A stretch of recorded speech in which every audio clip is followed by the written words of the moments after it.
I mean, I'm definitely back. Guess he's back. It's been a We're minute, y'all. here. It's definitely been a minute. A hot minute. Very, very hot minute. So should we just get right into it, because I know it's going to be dominating a lot of conversation, but can we talk about Tears of the Kingdom? Hell yeah, let's Please. fucking Yeah, go. let's go for it. All right. Well, excuse me. I guess quickly before we actually do get into it, welcome to United We Nerd Podcast, where a bunch of nerds just sit around and talk about a lot of nerdy ass shit, especially Tears of the Kingdom. Of course, yeah.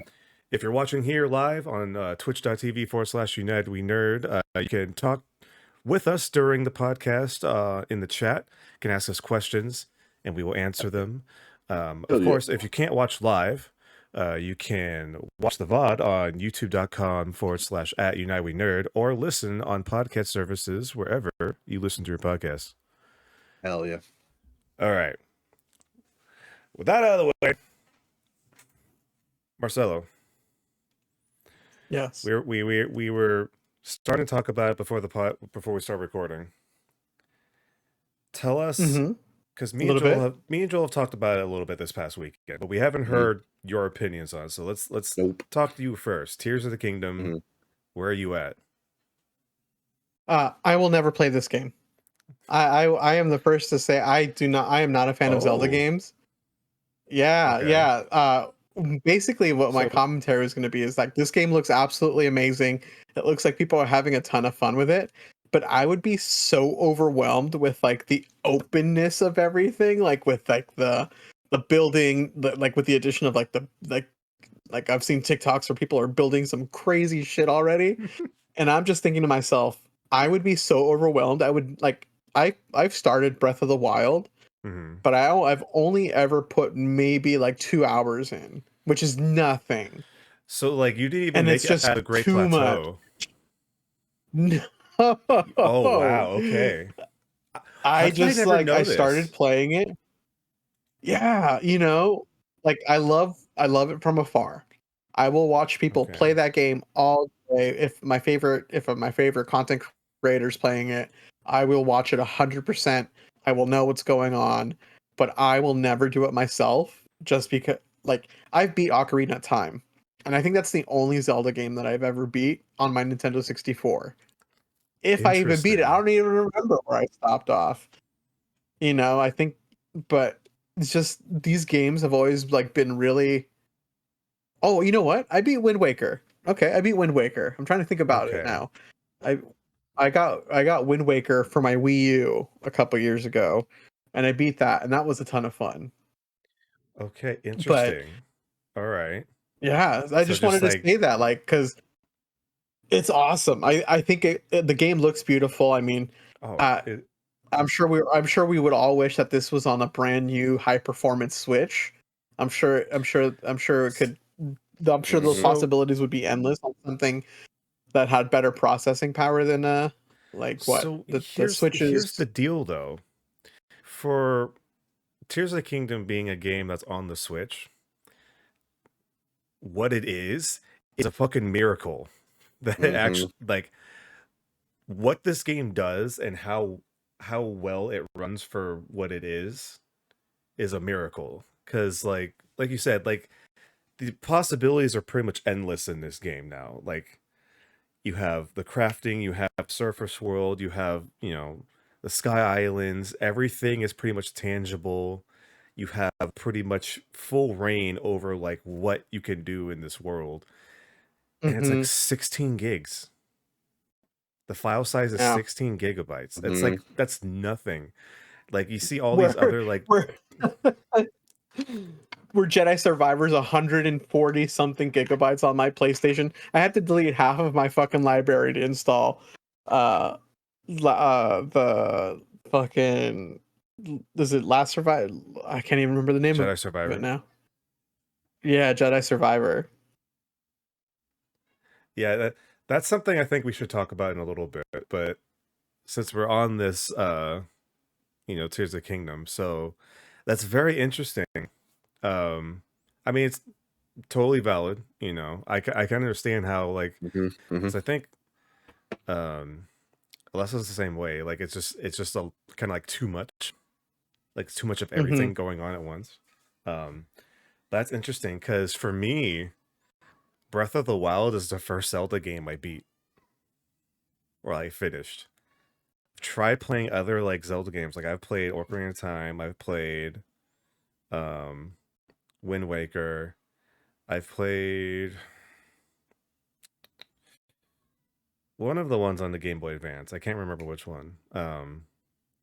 Link to the eh, Past. maybe I'm not entirely sure.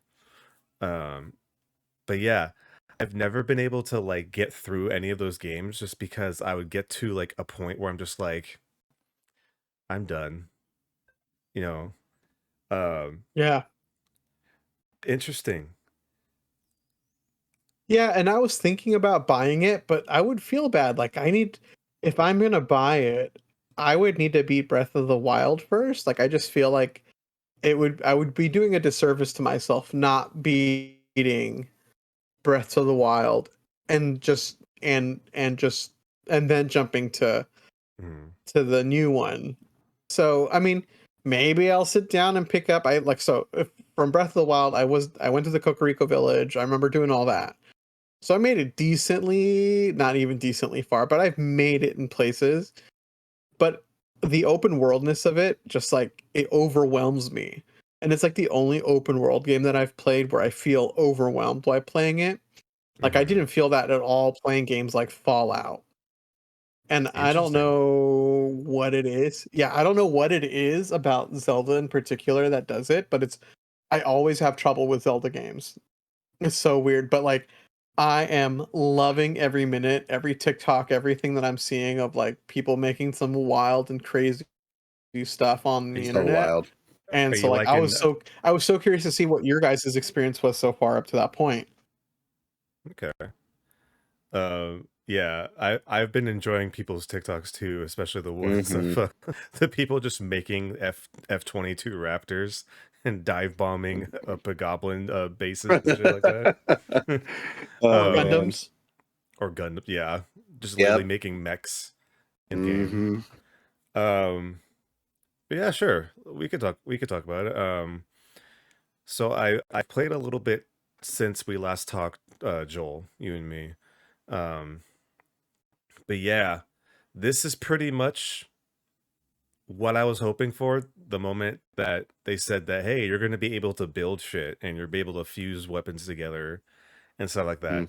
I just have been having so much fun looking at like an obstacle and figuring out the most like rudimentary way to like get that simple task done by doing like just making like these over the top like contraptions or gizmos that aren't necessary whatsoever. Oh, there's a big glare. Oh shit.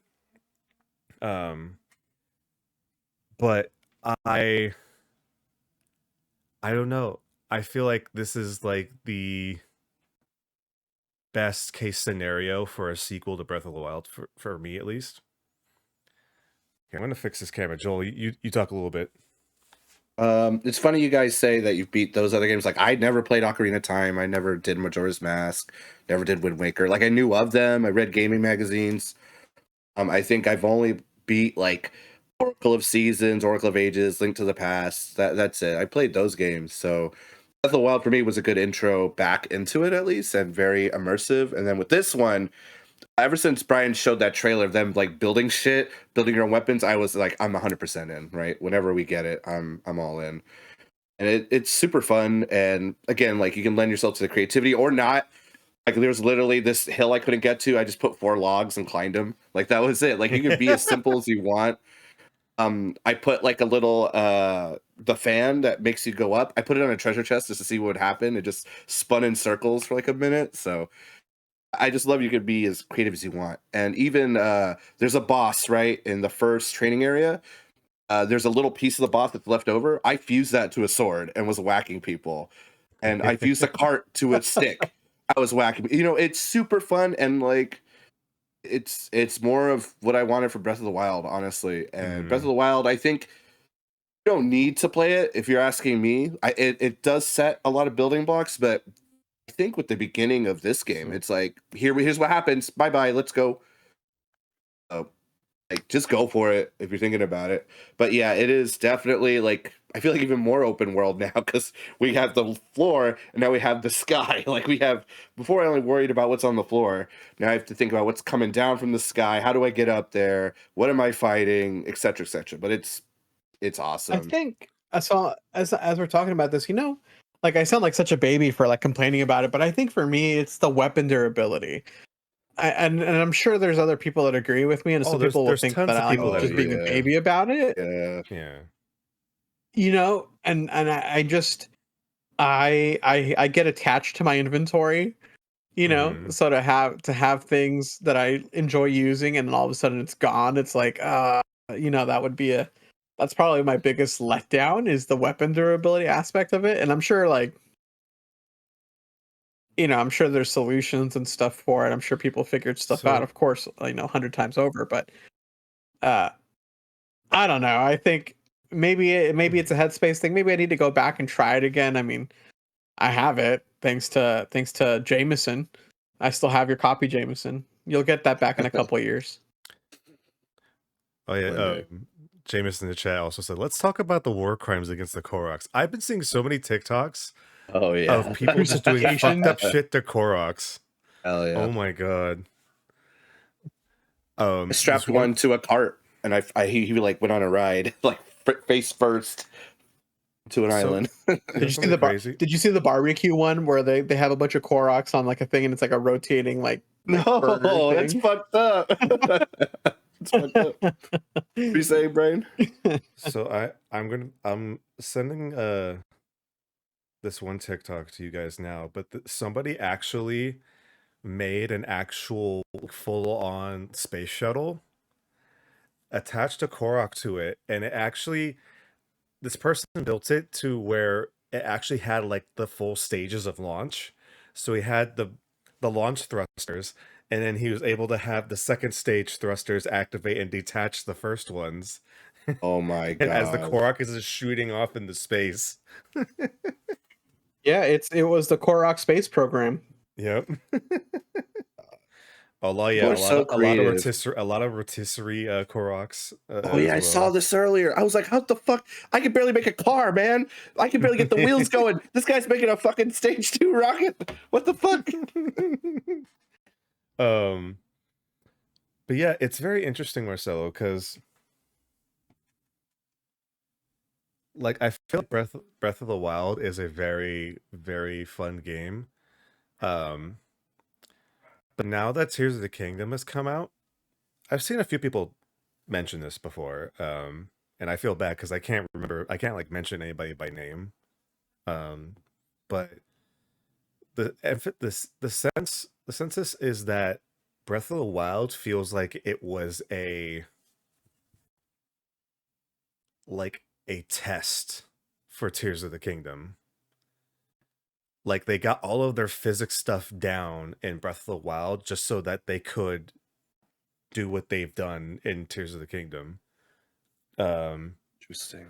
To the point where the whole map is the same.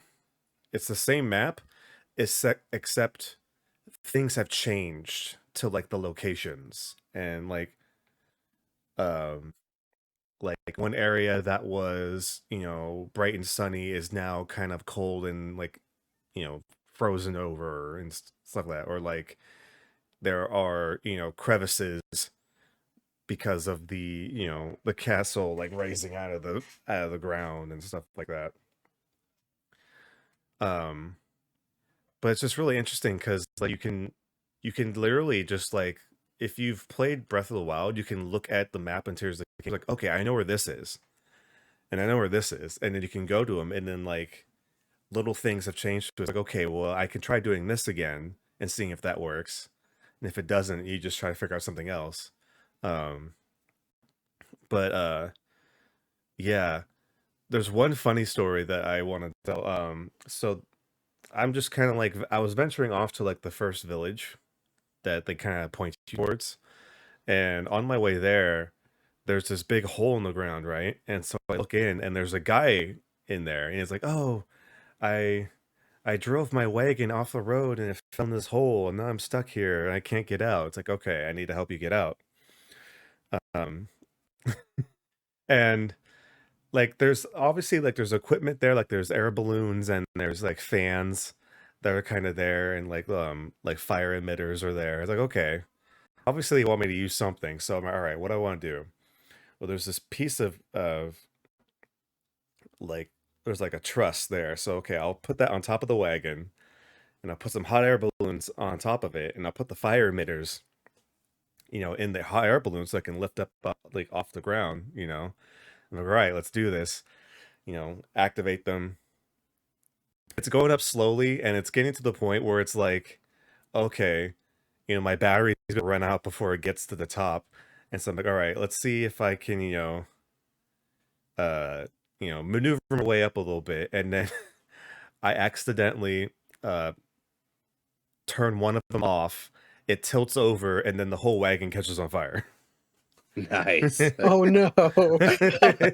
It's like, oh shit. And then what I end up doing is that I just build it up enough to where I can like reach it from like outside the hole, just lift it up and over. But it just goes to show, like, they literally let you like just try to do anything. And you will definitely like go the whole weird opposite way of which would be the easiest path to do, but it's so much fun. Yeah, I don't know.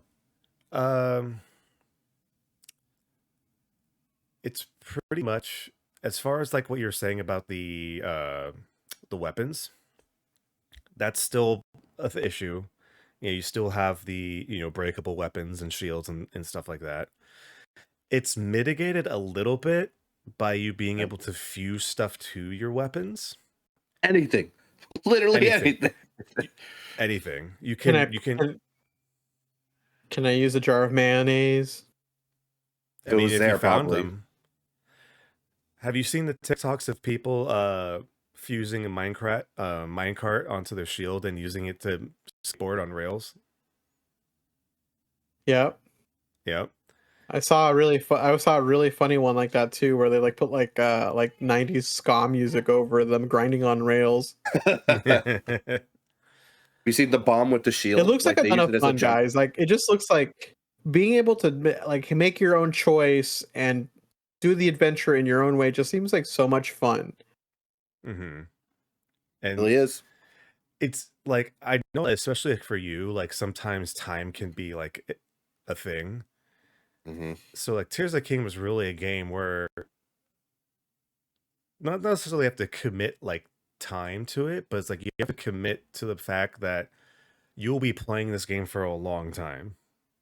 This isn't like okay, I'm going to grind this out over the weekend. No, this is something that you're going to be playing just whenever you have time. Long haul. I saw something today that somebody has already beat this game over 20 times.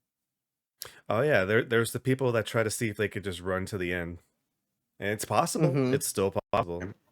Even in Breath of the Wild, you could, as soon as you get out of the tutorial, you could go straight to the Calamity again, and it's wild. But what, 3 hearts and like a rusty sword, and they still do it? It's crazy. Like, yeah, seriously, fight Ganon fully. That's yeah. How much time have you guys put into it so far? Oh shit! Came out Friday. I want to say I've at least like poured in maybe under 10 hours, and that's just me fucking around a lot. I put in like 5 hours. Do you find yourself just fucking around a lot all of a sudden, like, oh wait, I should probably progress the story a little bit? But you're like, let me strap this explosive to this and drop it. Yes. Yeah, it's like, oh, I found rockets. Let's see what I can do with them. Do you guys how does that work? Do you guys is there like a managed inventory, or you just find it and have to do it all there at once? Like, how do you craft stuff? So it's kind of both. Yeah. So there's definitely a lot of places like in the world that will just have supplies just kind of like laying around. Like in like the game world, there's this person that has a company that, you know, they were in the process of trying to build like homes and establishments like across like Hyrule.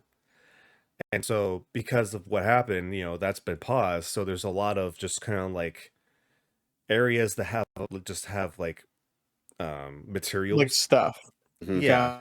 Like Gotcha. there's like a location that has a bunch of like 4x4s and like wheels and stuff you can Wheels. make wagons with and whatnot. And it's just kind of out there in the world. Or if you go to the Sky Islands, there's more of like the higher tech stuff that Yeah. you would find, like the rockets and whatnot. And throwers. There is also, it's kind of interesting. There's like a gotcha thing.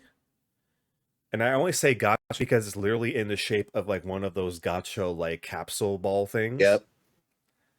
And you basically just put in a bunch of Zonai, because there's like Zonai like automatons that you can like fight and get like parts from, kind of like the Guardians from Breath of the Wild. And you just kind of shove parts into that machine and it pumps out these capsules where they are like Zonai tech that you can use to you know, craft stuff with, and you can carry that with you. But the one trick is that once you pull it out, it stays out. You can't bring it back. You can't like close it back up and bring it with you. Yeah. But like you can get so much like out of almost nothing. Like there's times where I throw in like 4 little pieces of like just common fucking tech and they spew out like 5 capsules for me to hold. I'm like, okay, cool. But yeah, You can as make far as your own that, weapons. yeah, but as far as that goes, like they've done such a good job of making it to where almost anything is kind of usable. Like you can just chop down a fucking tree and then use the logs for, you know, whatever, like make a bridge out Put it of on your them, or shield. put on your shield, put in your sword, I and did make a that. long ass wood sword. You know, the other day, I found my first spear, and then I was thinking like, okay, cool, sick. I'm going to make a spear and have like a sword, you know, attached to the end of it to make it like a sharp, pointy like spear. What I realized is I was holding the sword, so that meant the spear was going to get attached to the sword. So what I ended up doing is just having a very long sword. Oh my gosh. So I have like a Sephiroth, like a janky ass Sephiroth sword Hell yeah. that can like just reach in far distance, and so I'm just like waving my sword around, like attacking enemies and shit. And well, it's a Nintendo game, so I'm assuming it doesn't feel too like clunky. You know how a lot of games would try this would probably end up being really like it wouldn't run very smooth. So it it's obvious that it's not going to be running at like 60 frames. Like it does a decent job most of the time of holding like a 30 frames. Okay. But if you kind of go hog wild on like the crafting and the fusing and stuff like that, and there's a lot of shit like happening in your instance, then there are occasions where it could kind of like weird out a little bit, but Okay. it's nothing as offensive as the most recent games that have been coming out have been offensive. And then I don't know if you're familiar of the Breath of the Wild having like the blood red moon that comes out. So basically that's used as a kind of like clean slate mechanic where all the enemies respawn. And then for Tears of the Right. Kingdom, it does that same thing, but it also clears all of the shit that you've made in the world as well. Oh, okay. So like shit that you've made and kind of just left behind gets kind of like wiped away, and like the whole kind of instance like refreshes. So you don't get stuck in like you don't get bogged down that much Right. It or at like all. the game refreshes itself periodically. Yeah. That's okay. That's a Yeah. good mechanic. But like I said before, like this game is honestly a miracle for everything that you can do in it on the hardware that is the Switch with, you know, a chip that's 10 years old. for the amount of space it doesn't take up compared to other modern like AAA games that try to do stuff like this that fail, and the fact that it's actually, you know, fun and it's, you know, knocking like 10 out of 10s out of the park everywhere. You know, this Yeah. if I mean, all I was going to say is like, as you see the contenders for Game of the Year kind of coming forward, this definitely seems like a really, really strong contender, so right? as of right now, I can probably honestly say that this is probably going to be Game of the Year. The only Yeah. other thing I could see maybe in the running are either Spider-Man 2 or if Starfield is Oh shit! Oh, forgot about that. If Starfield comes I don't out know, decent, man. if Starfield comes out decent, not good, but decent, it might have a chance. Forgot about that. Shit. But Yeah, unfortunately, you know, Jedi Survivor is so much fun, but the PC launch of that game was kind of a wreck, and performance issues with the game have been kind of a wreck. So, you know, should we yeah, I talk about definitely it? don't think. Is there anything else about Tears of the Kingdom before we kind of, because I feel like this is a good switching point for Jedi. Just want to say I love it. If you want to get it, you should get it. That's all. Super fun to make dumb shit. That's just me. I don't know. Yeah. I do want to ask Brian, have you ran into those ninja guys again? I have not seen them yet. I mean, I haven't played that much. That was annoying about Breath of the Wild, Marcelo. They're these, I forgot what they were called, but these The banana folk? Yeah, whatever they're called. They just randomly pop up Ninjas. and just want to kick your ass. And like, I get it. You need to be like ready. They're kind of tough, but it's like Yeah, at some I point think I fought one already in Breath of the Wild. I remember, and I've seen them like, I've seen streamers like go into like their compound and stuff and clear it out and stuff. So, but yeah, I haven't run into any annoying. ninjas. I have run into gloom monsters though, and those are fucking scary. Nice. But I'll leave it there for now. What that is. Oh yeah, Jameson got it. It was the Higa clan. Thank you. The Higa clan. It just got tired after I was like, can I just be left alone? I'd rather fight a Lionel. Come on, I'll fight a Lionel. Just leave me alone. All right. But yeah, Tears of the Kingdom gets a thumbs up from us. Even though Marcelo hasn't played it still gives it a thumbs up. Oh, absolutely. I'll give it a thumbs up. No, 100%, because it's still fun. It's a fun and enjoyable game to watch streamers play, you know, so that for me is also good enough. Oh yeah. Okay. So Jedi Survivor. Joel, I know you haven't played it, so and Marcelo, you've played it, right? Oh yeah. Yeah, I've played it. So we're gonna do our best to like keep this spoiler free. We're not gonna talk about anything. We're not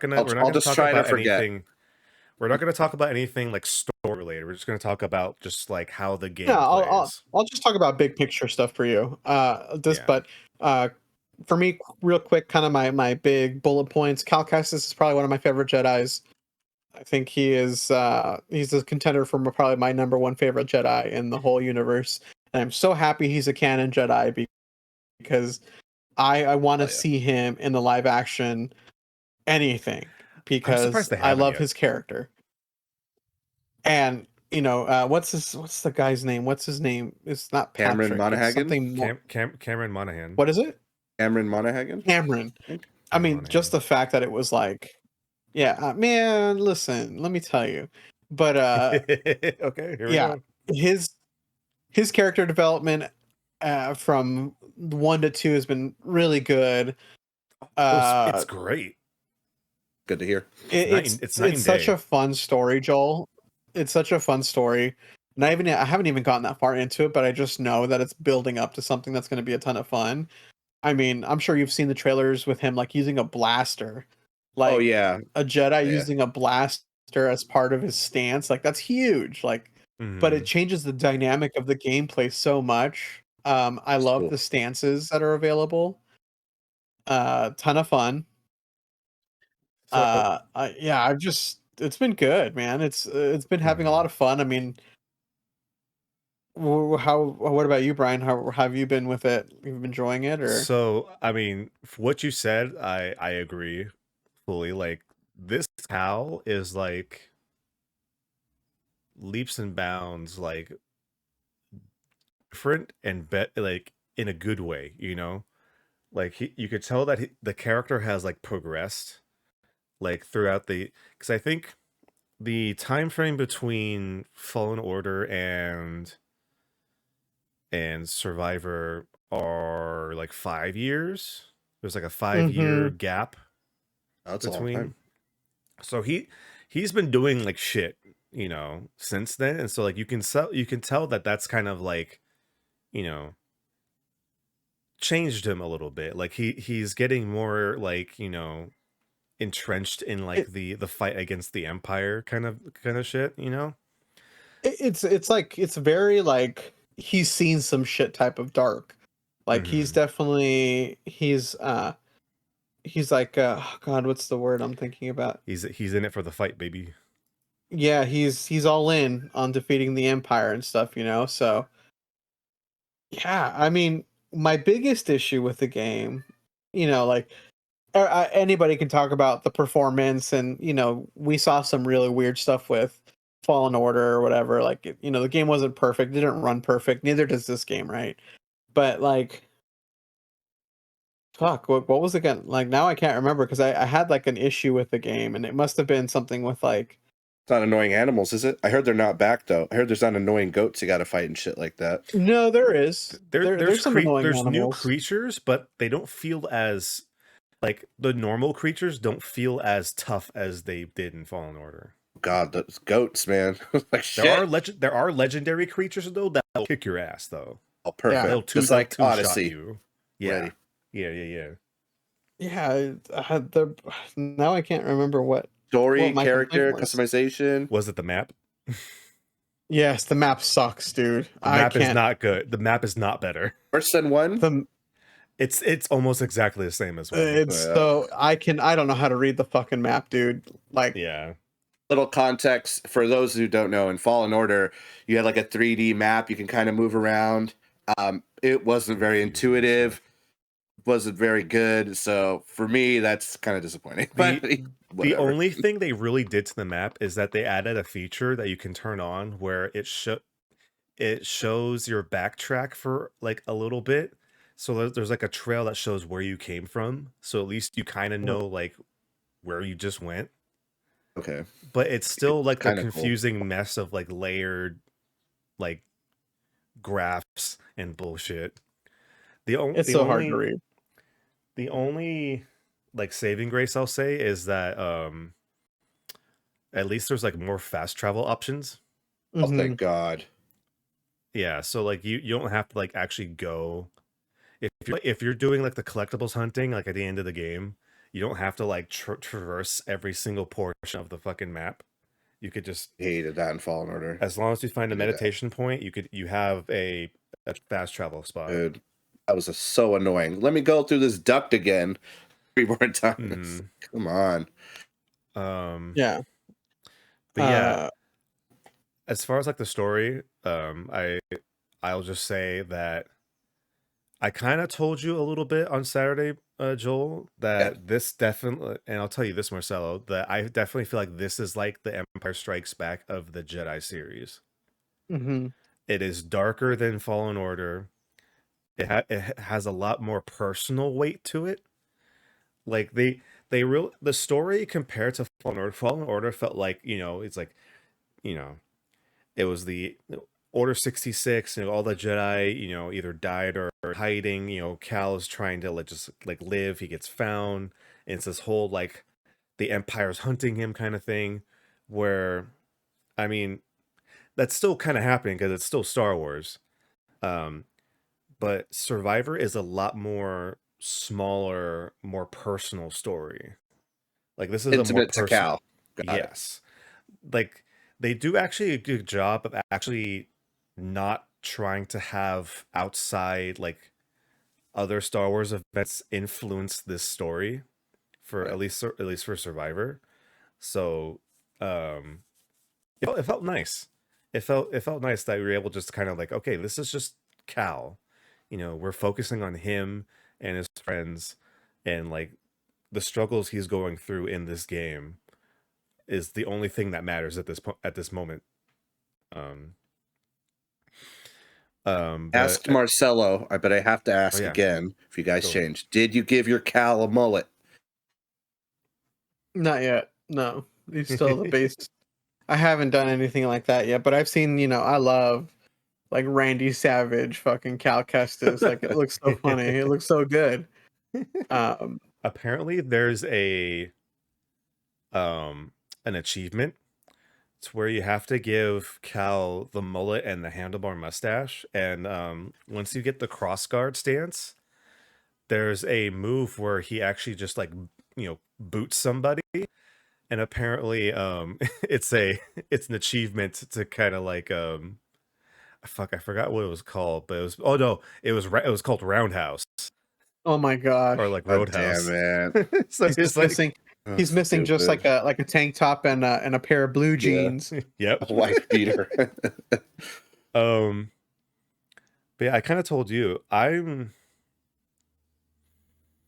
didn't fuck his look. I did change his outfits and like customize his like gear and stuff. For me, when it comes to a game that has like a set character and it's not like a player created character, I kind of don't like to fuck with the default look, because it's like I'm playing as Cal. I'm not playing my Cal Kestis. Like, yeah, I'm gonna change his outfit a little bit, but it's still, it's gonna be, the scruff, like he has a little bit of scruff going on, and he still kind of has his like his hairdo. It's kind of getting a little bit longer, but it's still like it still looks like Cal. That's just me. Yes. However, I did find out some sick ass Easter eggs for the outfits, though. If I don't know if you've recognized this, Marcelo and Joel. I don't know if you'll think this is a spoiler or not, but I think it's actually really interesting, and it's very they're showing respect to the Star Wars games of old, and they actually have a full. They're inspired, so it's not like one for one, but have a full Dash Rendar and Cal Katarn outfit option. Oh, sick! So if you're a fan of the Shadow of the Empire or the Jedi Academy games, like you can dress Cal as those characters a little bit. So I thought that was nice. Star Killer. You guys make custom lightsabers? Like ones that you have? Huh? I guess I should say, if you guys made lightsabers like at Disneyland, did you make them in the game yet? Did you customize it like that? So no, I don't think I'll be able to I think it'll take me forever to find my parts. So it's kind of interesting because this time they actually made more. No, I'm not sure, because they did get new parts for Galaxy's Edge. So I don't know if the ones they have in here resemble those ones. Let me see. But I definitely in the first game, because they had exactly all the same parts as Galaxy's Edge. So I definitely made it then. This time I kind of went with a half and half, because they have some kind of parts that kind of look like an old temple guard. Where it has kind of like the bronze and like the leather look. Ooh. So Sith. So cool. For the people that are listening to audio, Marcel just pulled out his sick ass custom lightsaber. Has dude, I love this right now. This thing doesn't fit in the bag that they give you. Oh yeah, because like you have like these 4 like prongs that like shoot out. Yeah. It looks dope though. Yeah, this is my baby. Oh. What's the handle look like? Is that actual like? Oh, it actually has like the cross hatching in it. That looks sick. Nice. Fuck, I need to go make a new one. Shit, I should bust out mine. Where is mine? Shit. I mean, if you're showing you yours. Fuck, I don't know where mine is. This sucks. I have my Ezra one. Okay, let me get my Ezra fucking lightsaber. My Gen Do you have an 1. Ezra lightsaber? Are we all just showing lightsabers now? Are we all just we're comparing our sizes, guys. Yo, that Ezra one. Oh, but it's like, oh, that's. Oh, did you buy the Ezra one? Oh, dude, the blaster. Yeah, Galaxy's Edge. Yeah. Even has a blaster. Oh fuck! I forgot it lights up. I just thought it's in the blaster noise. And then Marcelo remembers this. Remember a long time ago? Oh, the long time ago. We're gonna turn this shit off. Remember Jay got this for me for my birthday? Still got it. Wow. Old school. One that shoots out. I was so fucking hyped, dude. Oh my god. Still got that shit. I know we're kind of going off a tangent, but did you guys see that they started selling new lightsaber stands at Galaxy's Edge that resemble Cal's workbench? Oh, no? Sick. What the fuck? God damn it. Yeah. Fuck. It's like $50 and it has LED lights in it, so it has like glows, and separately they sell kyber crystal holders that attach to it, and then when you put a crystal in it, it lights up. That's fucking cool. God damn it. It's super sick. Oh, a little overpriced, I'll admit, but it's still sick. It's $50 a Disneyland thing. Yeah. I mean, it's $50 and like each individual like kyber crystal holder is like $14. Oh, okay. There you go. That's where they get you. All right, hold on though, guys. I gotta go grab something really quick because I found this in my garage the other day. Okay. I know we're on a tangent here, but I gotta show you this really quick. I'll tell Joel a little bit about Survivor. So okay, I gotta put this away. It's too fun. So yeah, pretty much like the game itself, minus the the FPS issues and the stuttering it can get depending on where you're playing it. The game feels good still. That's what I've heard. Like, I haven't seen, other than the launch day complaints, people like bombing it because it wasn't ready. That's, other than that, it seems like people are having a good time. It's still fair because I can understand it's like a $70 game that you expect to work. That quick little tangent that still blows my mind, dude. It's $70. It was $60 for how long? I mean, it's like a little thing, right? It's just, like, they finally did it. It's the unpopular opinion, but I feel like it's kind of the more accurate opinion, is that we are lucky that games have been this cheap for that long. I kind of think about 80s and 90s, like games were like almost like $90, $100, and then they dropped down to like 60, 65. At least in the US, because I know in Canada and other places they're a lot more expensive. Yeah. But now, it makes sense. Like all the hardware they have to put into it, and like all the stuff they put into it already, and the games still kind of don't work half the time. And it still blows my mind. Pokemon games like $60. Like I still see Scarlet and Violet $60. That's just the Nintendo price. Nintendo prices never waver. No, they never ever do. I'm just like, it's like, wow, like Xbox PS5 is $70. It just hit me the other day when I was at Target. Yeah. What is it, Marcelo? What'd you pull from the crypt? Okay. Hold on. I found this from the crypt. Literally from the crypt. Okay. Hold on. I found my original 2000 Qui-Gon Jinn lightsaber. Oh, dude. From the Phantom Menace, dude. That Qui-Gon Jinn. The Toys R Us special. Damn. Dude, this thing takes the batteries to they do turn on. Dude. Yeah, they fucking do. So I was like, hell yeah. I found this in my garage the other day as I was cleaning stuff out. And my kids are having a great time with it. So I remember beating the shit out of those things. Like Joel's collapses all the way. This is it.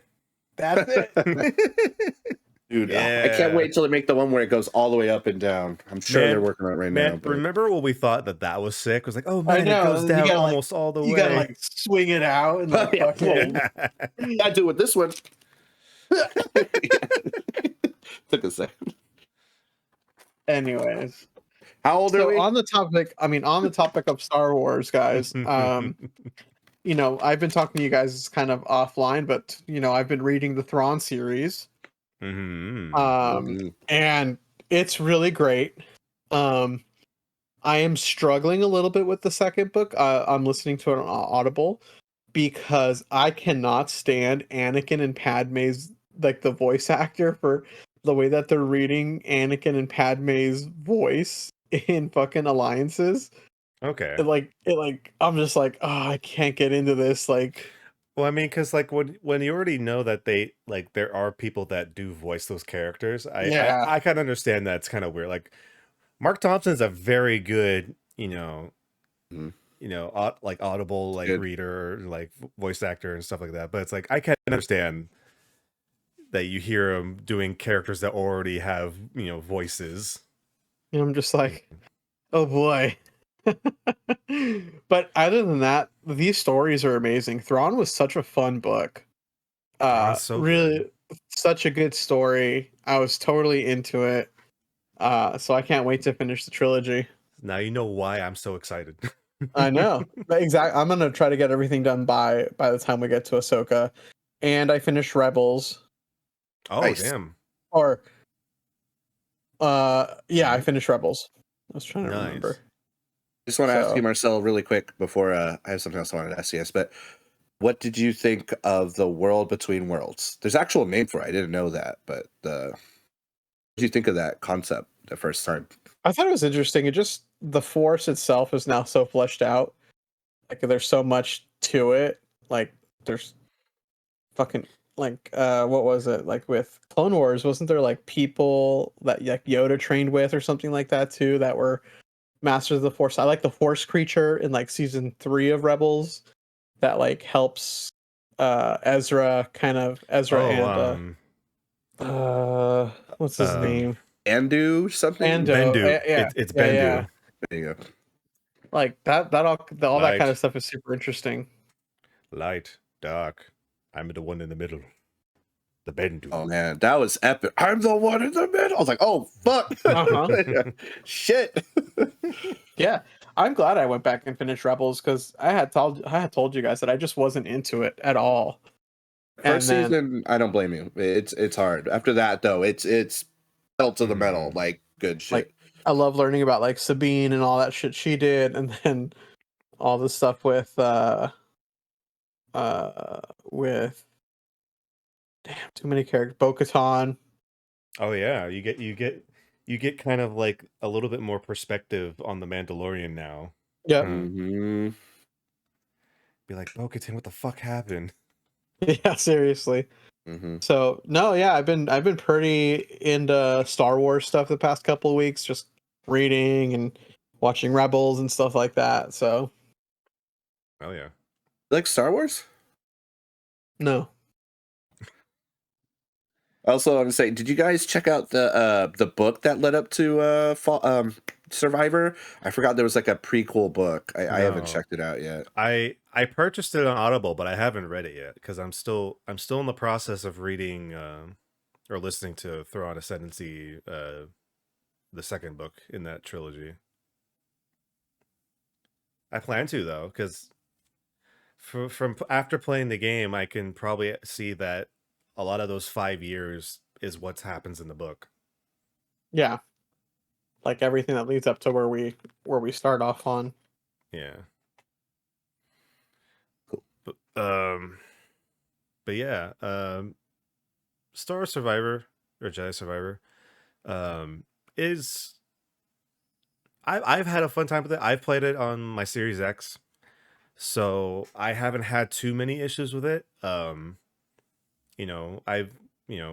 course, when you go to Kobo, it's the biggest planet out of all of them, so it stutters a little bit when it's trying to load in certain sections.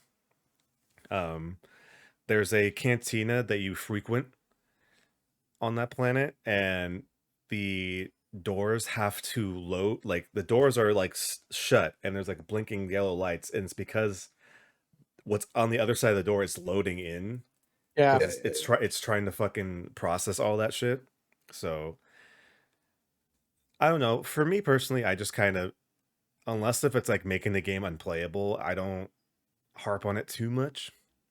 I'm still very much enjoying the game. The the action in the game is great. The maneuvering is very fun. The new force powers that they have you unlock are what I feel like is logical for like a sequel to Fallen Order. It's like the progression of Cal is just going to give you more and more, variety of like force powers and abilities and whatnot.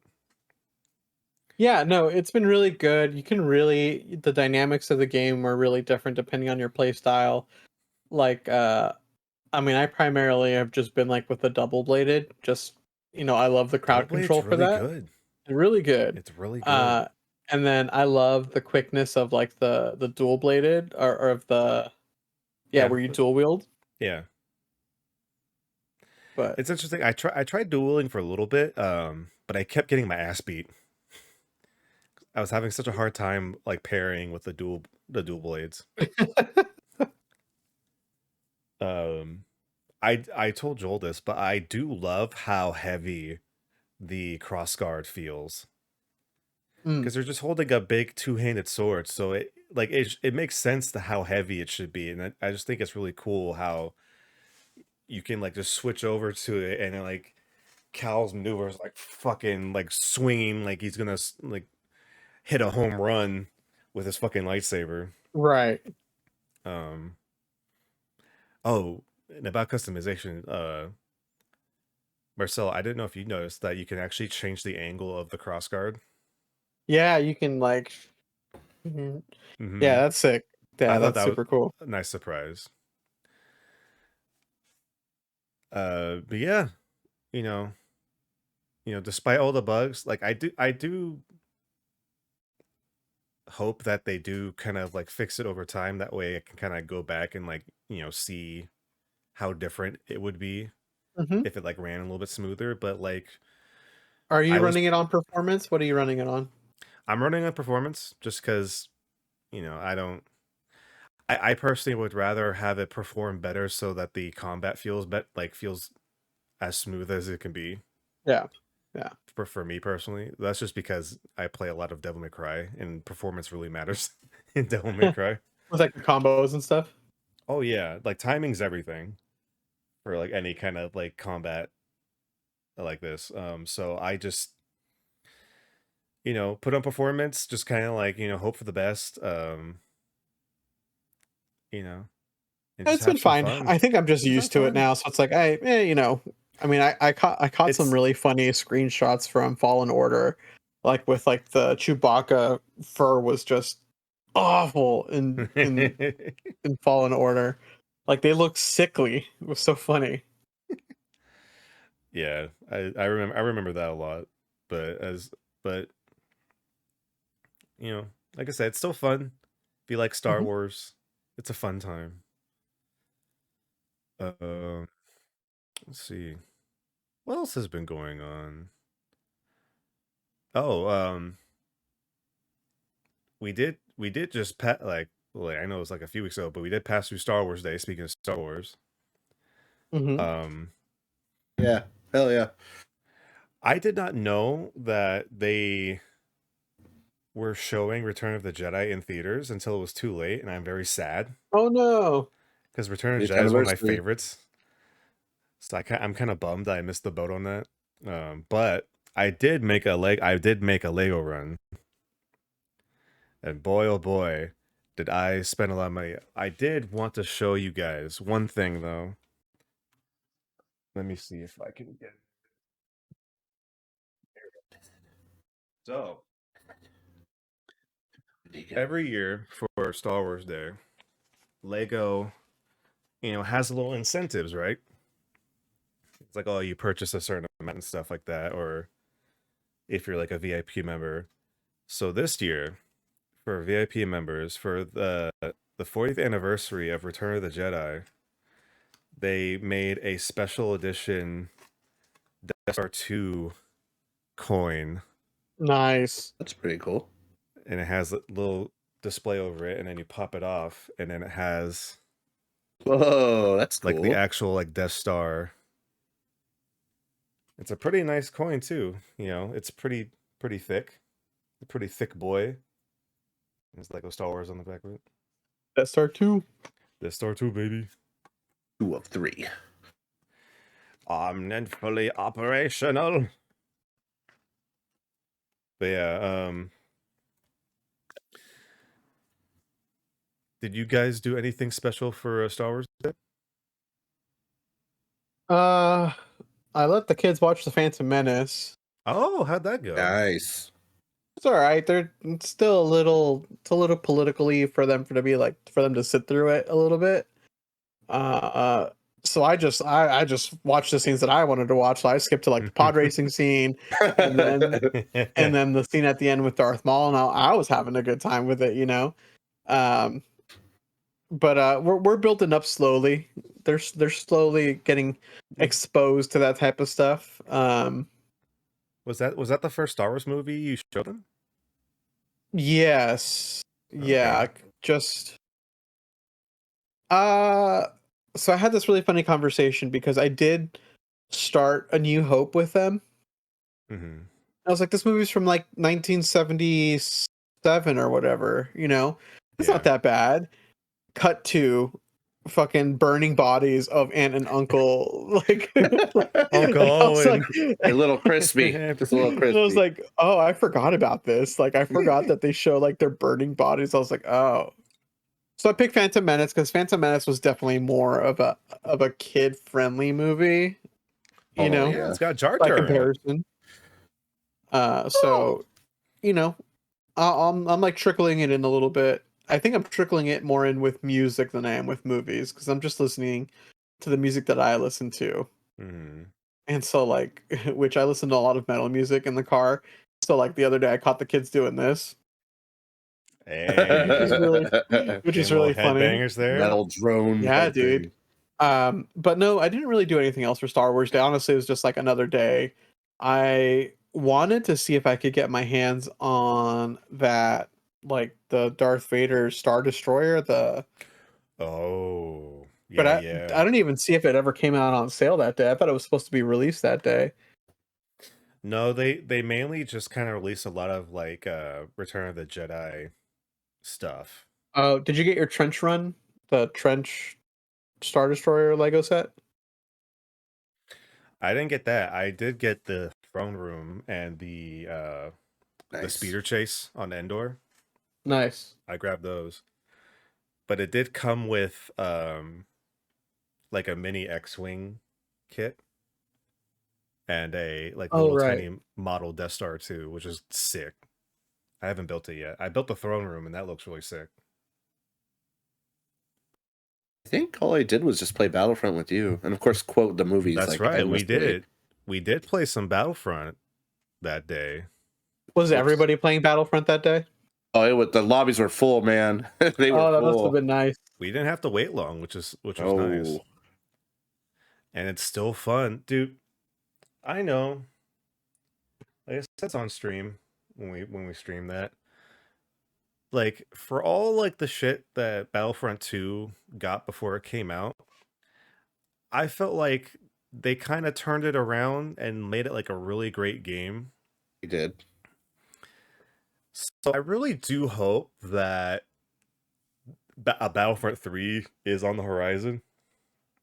Because if they just take those lessons that they learned from that and then are more open to just kind of like putting more content into the games and like maybe some more recent stuff as well, you know, because we do got Mandalorian, we do got, you know, Andor, we have you know, different versions of like Obi-Wan and Vader, right? And, you know, animated stuff even maybe, but I feel like they could.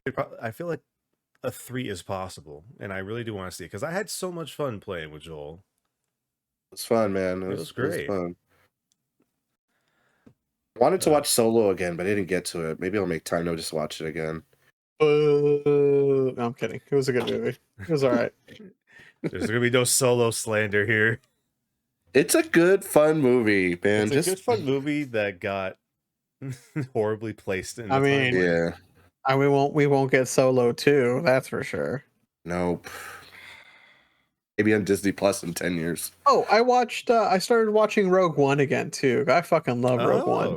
Oh, now that's that's a good Star Wars movie. There you go.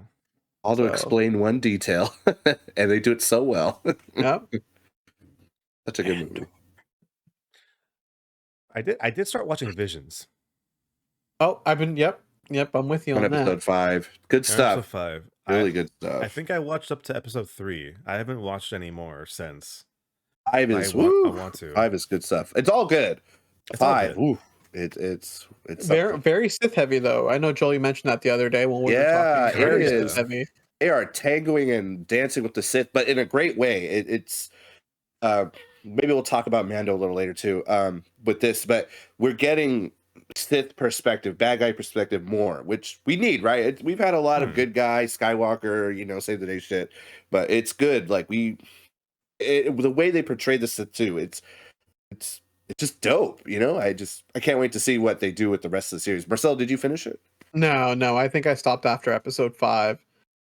And I still need to watch the rest. But yeah, I mean everything up to this point has been pretty solid. I actually need to go back and watch Tales of the Tales one. I haven't seen those. Tales of the Jedi. Ooh. I haven't seen those yet. Oh boy. If you really like Dooku, it's so good. It fleshes him out, and they pick up the story stuff too. Like interesting. It's a Dooku story, and there's one moment I didn't think they would ever explain, and they went there. I was like, "What the fuck?" And that was my favorite episode. I don't want to spoil it. It's just there was a really pivotal moment and dark moment. Yeah, I think maybe that's their first dance with the Sith. Like, hey, this is how they do things, and we're gonna show you how. It's yeah, I'll go back and watch it. It's on my watch list, but what isn't on my watch list these days? Because there's just too much to watch out there, guys. Yeah, you're ahead of me on Barry and Succession right now, and I'm still catching up with Barry, Succession, Ted Lasso. Oh, we started Ted Lasso. Did I tell you that? We are 5 episodes in, so it's still really good. Oh, you're catching up. Yeah. Tales of the Jedi getting a season 2. I'm so excited. I don't know who they picked to focus on, but I don't think they picked yet. Come on, pick my boy Quinlan Vos. Let's go. Let's fucking go. Mention him in Obi-Wan. Come on. It'll probably be I don't know who they're gonna pick, but Life of DS maybe. Man the Mystery. Who knows? Man the Mystery. But yeah, I know we haven't been able to actually talk about Mandalorian, so I feel like we should probably actually talk about it at least a little bit, since we're on this Star Wars kick this episode apparently. That's what I'm thinking. Yeah, just really quick before we talk about Mando, we'll talk about it, I swear. James F, we talked about Bad Batch. Oh no, we actually did talk about Bad Batch. Yeah. Jameson, we've been really behind. I know Jameson was trying to watch it. Marcel, are you caught up on Bad Batch? I don't remember. It's fucking spoilers. I know what happens, but I haven't finished it. I had just started the season, and when the series or season ended, and I was just like, well, what the fuck? What's the point now? I can't get invested into this, but I don't want to say anything more. Well, I'll touch up on it lightly because it's still really good content. Just we kind of go back with our steps with Crosshair, and of course, he's still one of clone, Bad Batch 99 or what are they called? No, Clone Squad 9. I can't think of the right thing, but it's cool seeing him grow again. What do you say, Brian? The Clone Force 99. Thank you. That's it. I don't know why my brain couldn't say it. But yeah, just revisiting that, and with season 1, we saw all these clones getting decommissioned, right? And it's cool seeing their follow-up, but they're still teasing us. They haven't fully... there's more, but not what I wanted, but still cool. And seeing them go help that, and then Crosshair's growth. And there's a couple, I could argue they're filler episodes, but I was like, wow, what we got this from a filler episode? This is sick. I spelled it for Jameson a little, but there's this really big thing that happens. So it's a really cool episode. But yeah, I mean, it still gut punches you though. I love the interweaving of like the Empire's like opinion and vibe for cloning and the clones, and it just kind of, and it really marries perfectly with how the Mandalorian ended, right? Like there's just so the undertones of how clone and cloning are, and how the overall opinion is that it's no good, but yet we end up with characters like, are we going into spoilers? Well, you know what? Just because you said it, this is spoiler territory now. If you haven't watched Bad Batch or honestly Mandalorian yet, we'll watch Mando season 3 so we can talk to you about it. Yeah, we don't need to go episode by episode, but I can just touch the high points. I want to touch a couple of high notes, and but like the clone spoilers, the clone Gideon's, right? Like he is the only one that wants to make the perfect Gideon. Right? That's fucking wild. Trying to make like a force using like Gideon. Yeah. Mm-hmm. Yeah. And they shut that shit down quick. Yep. Have you seen the spin foil that like, oh, it wasn't the Gideon with his mustache, so it's not the right one? Guys, do you think that was just a production error? Episode to episode, do you think that was a production error with the mustache? I don't know. I haven't heard anything about it. So nobody's come out and said, "Oh, sorry guys, we fucked that up." No. So the theory's there's still a chance. There's still a chance. The real one's out there. And I just thought it was very interesting how they actually started bringing in more and more characters as like the season went on for Mandalorian. Right. Because we got General Hux's dad. Yep. You know, we have Thrawn's right-hand man. Thrawn's right-hand man, which at this point that character's only been shit, I don't even remember if he was in Rebels. Yeah. Was he in Rebels? Yeah, I think so. Because I know he's in the books for sure. But like we're getting those like all the extended universe teasers, like you know, we're getting those last little bits before Ahsoka comes out, and like we get the grand reveal, you know, Project Necromancer, which we're gonna get 6 full hours of Ahsoka, or 8. Yes, like 6 or 8 episodes, I assume. All at least an hour. Just feed it to me. It's Dave Filoni's baby. You know it's gonna be fucking good. I know. You know it. He wrote every episode, right? This show is probably gonna have on it is, you know, I love the secrecy. I love the secrecy. I love not knowing anything. I love that we won't know anything. I mean, shit, it was wild that it wasn't spoiled until like Star Wars Celebration, of the fact that you know, we were getting our boy back for Thrawn. Right? Yeah. You know? Yeah. I probably had a gun to Filoni's head. Which is crazy, because in the where does that put it in the timeline? So at that point, like, where is Ahsoka in the timeline of what happens to him in Rebels? And what does that mean for... So that's the trick, because we don't know... Ezra. Spoilers for Rebels. You should know by now. So, obviously the stuff that happens to Ezra and Thrawn happened before A New Hope and Rogue One. Yeah. What happens at the very end of Rebels,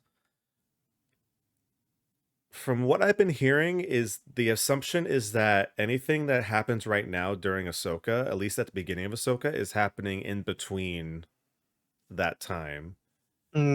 Because because Ahsoka had like that white robe and like that staff and stuff like that at the end of Rebels, and so far she hasn't had that yet, like in the sequel trilogy era. So it's assumed that it's like somewhere in between, you know, the time we first see her in The Mandalorian and, you know, then. Do you think if Ahsoka is successful in the current format, do you think they would move her into like film format and like include her in like live action movies? That's the plan. That's the They're trying to plan. converge on this like Avengers style like meetup with Star Wars characters for a movie Sick. with Dave Filoni. Yeah, because the Dave Filoni movie that they announced at Star Wars Celebration is supposed to be the quote unquote end game of like all the Disney Plus shows that have happened so far, or at least the ones in like the Mandalorian timeline. Right, because they're doing that one, right? They're doing like a Mando movie or something like that, right? It's pretty much like at this point it's pretty much clear that they're going to be doing their version of Heir to the Empire, and the movie is probably going to be the like wrap up, like the final confrontation. Like they're gonna take it to Thrawn, and the New Republic is gonna try to thwart the rise of the Empire again. But this is that movie will be separate from whatever Daisy Ridley is doing again, right? Yeah, that's like 19 years after Rise of Skywalker, I think they said. Yeah, it's a time jump for sure. Yeah. Dude, and it's a whole new era. The rise of the new order, the new Jedi. They better give Finn his shit and fucking Rose Tico too.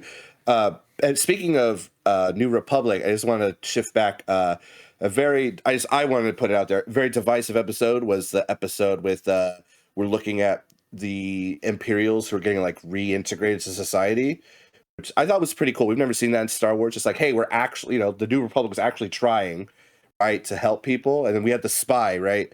People didn't take that well. I know we were talking about it and we enjoyed it.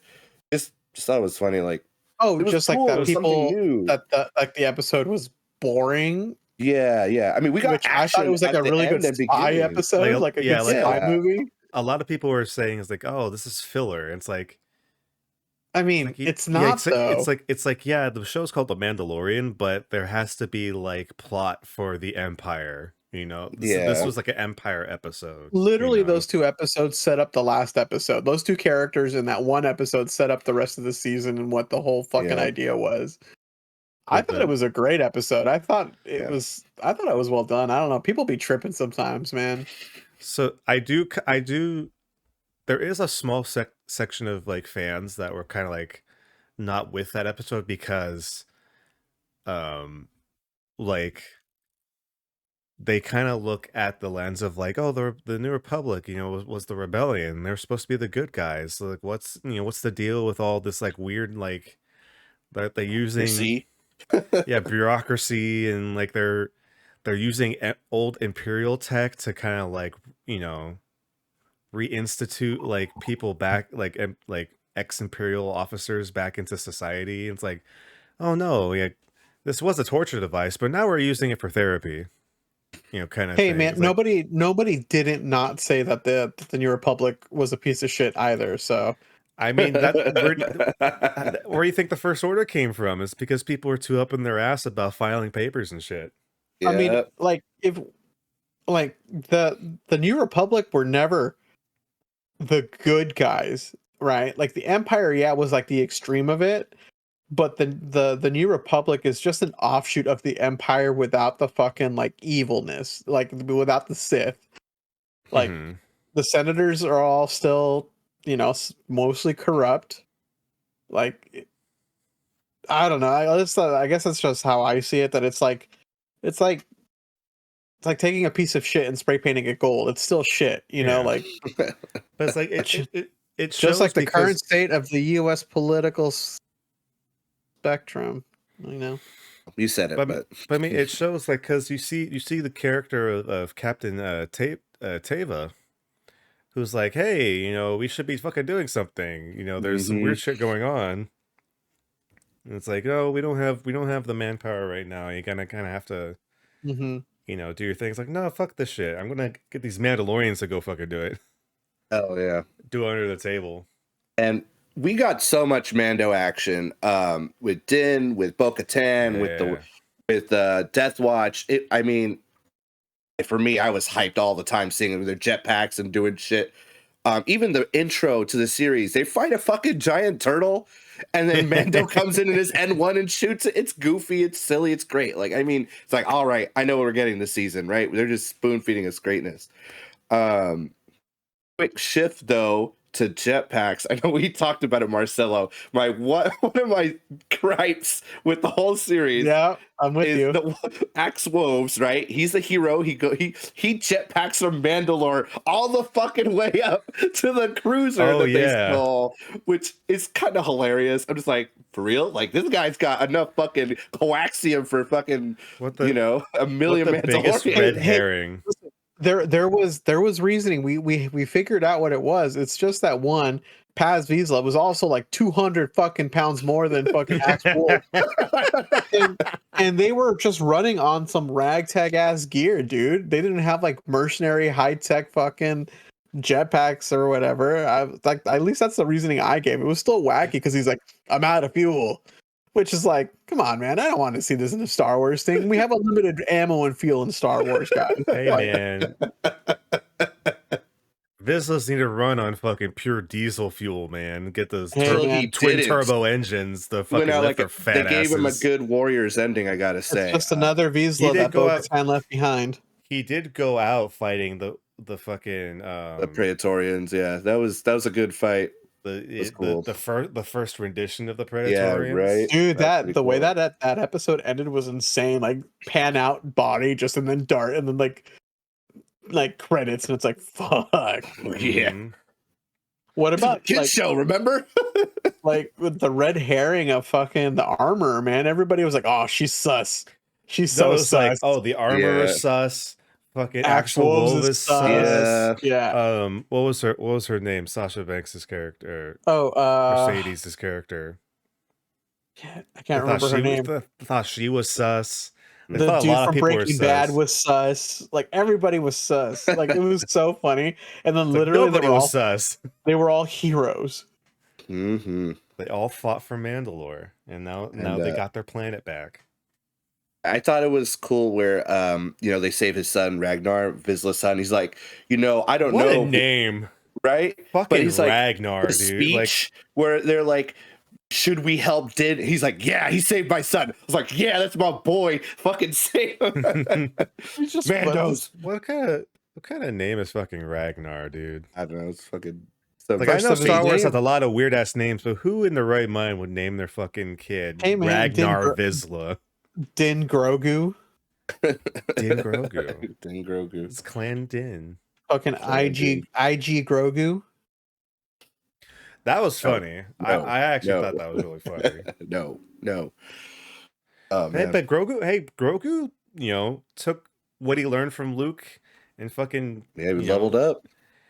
He held his own at the end there with that fight.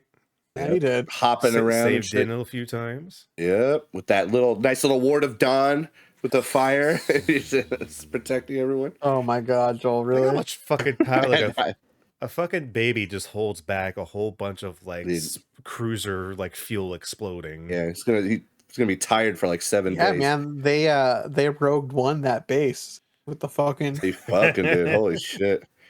I got two things for you guys, and we could go wherever we want to go. One, I thought the Jack Black Lizzo episode with Christopher Lloyd was great. I know people are harping on them. All of a sudden everyone's an acting coach with Lizzo. But it was fun. It was Law and Order Mando unit. Exactly. It was SBU Mandalorian. And they got the droids to be really sympathetic and whatnot and shit like that. But it's like people were harping on the episode because it's oh great, now Star Wars is all goofy. It's like Star Wars has always been fucking goofy. And there's been cameos since forever. We got Thundercat and Book of Boba Fett. I guess people randomly forgot that shit too. But what? Really? Yeah, he's in there. Shit. Okay. Danny Trejo was in there. Danny Trejo was in Book of Boba Fett. Oh, he was. I mean, yeah, what is what it is. Again, just.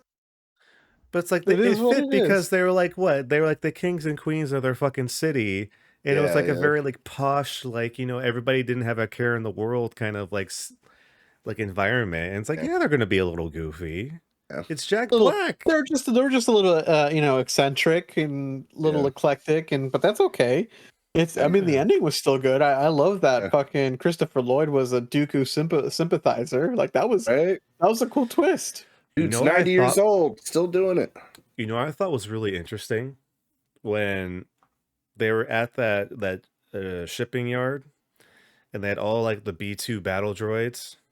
Din was fucking kicking them. I was like, dude, just pushing them and like treating them like fucking Boston Dynamics fucking robots and shit. Dude, I was gonna say that, yeah. And then, you know, the one reacted, and the first thing I thought I was like, oh shit, it's gonna start fucking open firing. It's like, no, it runs away.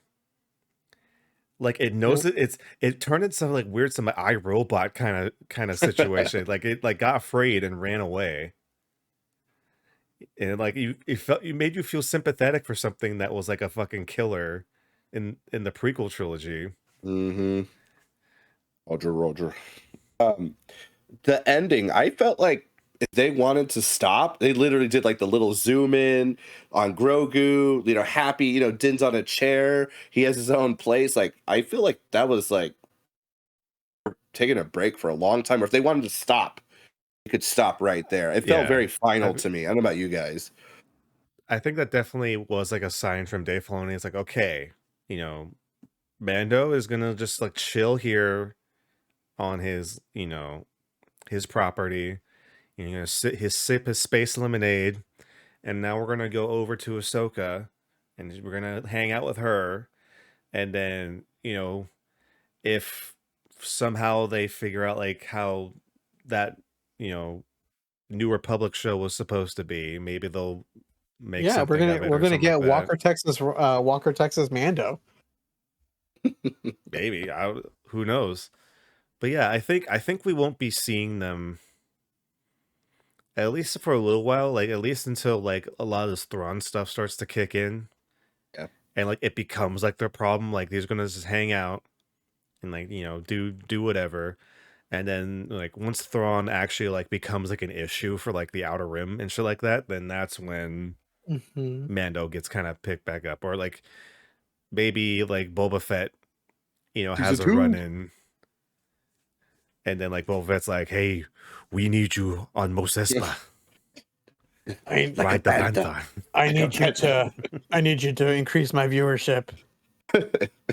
I feel so bad. I really do feel so bad. There was that one like interview with yeah, that was pretty with Tim Morrison, and you know, it made me feel so bad because it's like I personally like I agree Book of Boba Fett wasn't the strongest show out of the Star Wars shows on Disney Plus, but I still really enjoyed it, and it was just really cool to see him like, you know, back again.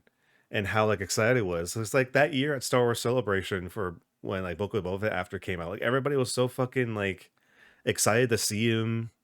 You know, it was good. It's like I agree. They probably should have reworked the show to be less of the hey, we need Mando to be here before season 3 and be more about Boba Fett. So I would really like to have Boba Fett have like another opportunity. And apparently he was like the early rumors was that Boba Fett was supposed to be in season 3, but they pulled him out. Yeah, I saw that, yeah. Dang, really? Yeah. I was expecting to see him. Like how dope would it have been if like the fire spray just comes out of nowhere and then it's like kind of like aids them in that like a final like rush. Right. All the TIE fighters are coming out, and then like there's no reason they couldn't have said, "Hey, we need you real quick." Right. But yeah, I really do hope they give Boba Fett like another chance, because I feel like it's too good of a thing to let go, or like treat it like Solo and just kind of like push it aside.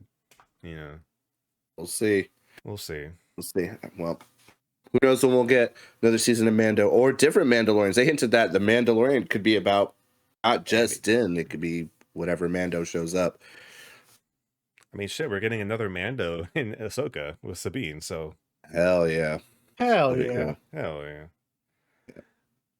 Oh, man, Mando was fun. Hell yeah. So good. What else? Oh, we could talk, I guess, Marcelo, did you see Guardians? No, not yet. Okay, we'll wait. Nope. We'll wait. Nope. I That's don't still have time. That's okay. Did you see? Oh, I know you talked to us about this already, but maybe you could share it for the podcast. About your experience seeing the Super Mario Brothers movie. Yeah. You know, I bought it today. Actually, it came out on digital today, so I bought it and we That's already fucking watched it. right. They released it today. Yeah, Damn, I bought already? it today. Yeah. Oh shit. Okay. Yeah. Nice. Super Mario movie. Even though it was a while ago, that was the first movie I took my kids to, and it was an awesome experience. Hell I'm yeah. glad that I waited this long because there was nobody in the theater, so it was like a good like test moment for me. Oh damn. To be like, all right, can you guys take the darkness and the sound? But they had an amazing time. That's so I good. think we'll go see like the Little Mermaid and like the Despicable Me stuff. We'll start ramping it up a little bit now that I know that they can hang a little bit. So yeah, it was super fun. So you're telling me you're not gonna let him see Ballerina of the John Wick universe film next year? I wish I could, man. Like I wish I haven't even seen John Wick yet, and it doesn't even come out till digital till next week. It's so good. You need like at least 3 hours to like watch it, but it's what? Is it that 3 long? hours. It's 3 hours. It's a little under 3 hours long, but holy shit. dude, is the ride worth it, bro? Yeah, It doesn't drag, honestly. It doesn't. I'll watch it next week. Really good. I will buy it. Obviously, I'll say this probably has some of the best action the series has had. Oh, choreography is. It's like honestly, just like choreography, variety. Mm-hmm. You know, just overall, just like techniques that they use to like film. Yeah, everything. cinematography. It's just like, holy shit! Like it's a really good scene. Yeah. If this is the last John Wick movie that they do, this was like a great fucking movie to end the series on. Because I know they said that they're taking a break from John Wick, like the character at least for a while. Because now they're gonna do like Ballerina, and they're gonna. I think they're making like a TV show about the set in like the 70s. I think. Yeah. Yeah. So I still need to watch that. Still need to watch Guardians. Guardians again. The issue with Guardians is that like Emma wants to see it, so it's like having time to have somebody watch the kids to be able to go see it because they're not old enough to watch Guardians, and so that's a little bit more involved. Hey Joel, unless you and Sarah want to come and watch the kids for a day, I'll go watch Guardians. I was gonna say we'll watch it again with you guys. Oh, you guys can. We'll talk about it. We'll talk about it. You guys, we'll see what the schedule is. We'll say like definitely try to see it in theaters because it's worth it to see it in theaters. Yeah. Emma's sister watched it on Screen X. She said it was dope on Screen X. Damn. Okay. But yeah, so now that we still need to watch that. I've been pretty behind on that kind of stuff. Yeah. So. But I heard it was good. I mean, I don't know if it was this one. Would you say this one was your guys' favorites of the three? Or did you like one or two more than this? So, I mean, this isn't a spoiler. Like they said this outright. This is the last Guardians movie with the current team. Mm-hmm. This is like probably the best wrap-up movie. Like a lot of people are saying this is like the best trilogy of the MCU, and I kind of agree. Like the perfect storm of like having the best actors for these characters, plus being able to have James Gunn direct all three of them, because no other trilogy has had the same director for all three movies. Yeah. So like the whole story arc of all the characters like perfectly kind of wraps up like by the end of this movie. And so like it's hard to argue that this isn't like the best like movie post Endgame. You know, as far as like storytelling like wise. Like I know we love fucking like No Way Home, because that movie is just fucking like great and it's a fun time. But like story wise, just like from beginning to end for the Guardians, it's gonna be hard to see them try to top it. Sweet. I'm excited. Yeah, I need to check that out. But there's like so much other there's so much other stuff coming out. Like you think about the next couple of weeks, like next week I think is Fast 10, and then the week after that or 2 weeks after that, I know, seriously. And then 2 weeks after that, like The Flash comes out. Like we're starting to hit the summer. We're starting to hit the summer. Are you guys gonna go see The Flash? What are you guys doing? I joked with Brian that I would buy his ticket. He should buy my ticket, so we don't technically buy our tickets for the movie. I don't know, man. I mean, you guys should come out here for that. We can go together because I really want to see The Flash. I was about to say we should do another Morbius run. Yeah, except this movie will probably be enjoyable because unfortunately, yeah. What was wrong with Morbius? I don't know. You were playing with your phone. You're on your phone. I was playing with the chair. Emails. You tell me that was wrong. But yeah, no, I'm gonna make some time to watch Guardians eventually. Maybe I'll have to wait till it comes out on. I think you got to see it in theaters. Did you see 2 in theaters? Mm-hmm. Yeah. Finish strong in theaters if you can. I don't think there's been a Marvel movie that I haven't seen in theaters. It's event viewing, really. Yeah. Yeah, no, I can't think of anything. Yeah, I was super satisfied. I think people are saying like they're comparing all the trilogies. Like I love Civil War, but I just think Guardians 3 just is up here. But like Civil War, right, like I know it's a Captain America Avengers 2.5. It's a mini Avengers movie. It really is. It really is. Like I know they did it because like we need to make a third Captain America movie, but it's like it was really like an Avengers movie. It was Avengers 2.5, yeah. I mean, it had a lot to do with like the story of like the Winter Soldier and shit like that, which is technically in the Captain America shit, but it's like yeah. I think the Spider-Man trilogy is the closest one that comes to me. So has this been the better Marvel movie to come out in the past couple of years? Better than Quantumania, better than Doctor Strange and all that kind of. Yes. Which is funny because, you know, Guardians came in as like a movie that not a lot of people, like the general public, just had no clue what Guardians of the Galaxy was. And now it's like everybody knows who Rocket, everybody knows Groot, even people who don't like Marvel like Groot, like Baby Groot and all that stuff. It's like been really. I mean, it's what the MCU's good for because like it started with Iron Man, a character barely anyone that wasn't a comic book reader knew. And he became like one of the top fucking most popular Marvel characters. Yeah. You know? And the same with like the Guardians. Yeah. Definitely just try to watch it in theaters. Like also the music selection's really good. Really good. Because they went for like a more of a 90s to like 2000s selection. And so there's a lot of good picks throughout that movie. Well, I'm gonna be out. I mean, I'm gonna be out there the week that weekend of Fanime. So I'm gonna go Sunday. So, but I'll be out in the peninsula on Saturday before Fanime Sunday. If you know, you guys wanna, we can make it work, and then we can talk about the Flash. We should do that. Yeah. I'll text you guys. I mean the Batman movie starring Supergirl. Yeah. It's going to be Days of Future Past. They're just going to retcon all this shit and try to fix it. Jameson in the chat says Guardians of the Galaxy has to rank as #1 of the best Marvel films. Also, apparently, they're talking about getting the rights to film in like an Eastern country for John Wick 5. Oh, okay. Interesting. But yeah, it was good. It was good talking to you guys again. It's been a minute. It was.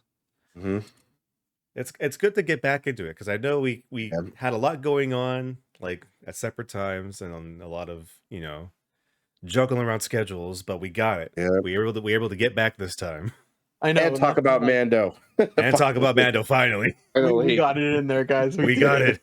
Did it. We're retired. We can cross it off our board. All right. Yeah, nothing like shitty weather, sick people, and shitty internet and stuff to really just put shit into a in a perspective. Shit down, kick kicking cans down the road, but Yeah, I'm here. I'm back. We're here. We're back. You're here. Yeah, I think that will be doing it for us today for the United Winner podcast. Of course, we appreciate everybody listening and watching, either live or in VOD. Of course, we do things, outside of here. So, we'll start with you, Joel. Joel, where can people find you? You can find me on TikTok under Mad Mech Monster Mind. Also, I'm on SoundCloud. Just dropped some new songs today. Go check them out. Working to see what people think of them. I'm also on Twitter under Acoustic Avenger. The I is a 1. I haven't been really posting shit on Twitter. Just getting mad at people's hot takes that are bad. But anyway, where can we find you, Marcelo? You can find me on Instagram at Marcelo Double Sanchez and on Twitch at Marcelo Double Sanchez. I swear I'm trying to get a stream stuff together, but I am just lazy. And Let's do it, man. Yeah, it's all right. I'll do God of War, and then we'll go to you. We'll switch off. There you go. What about you, Brian? Where are we at? Where are you at? I mean, you could pretty much find me pretty much anywhere at Brian Saber. Of course, that's a Saber with the RE. Yeah, like Twitter, Instagram.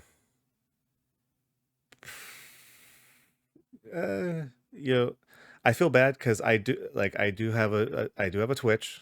I keep saying I do. I haven't streamed really that much recently. But like our schedules around here, at the homestead are going to be changing soon.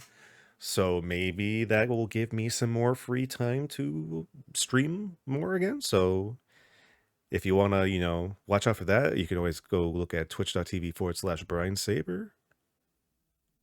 And that's about it. Thanks for the live chat, for hanging out.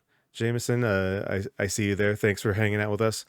Of course, we'll be back hopefully next Tuesday if you want to watch live. But of course, we'll always be around in the VOD and the audio podcast realm. But until next time, always remember to keep on nerding. See you at Baname.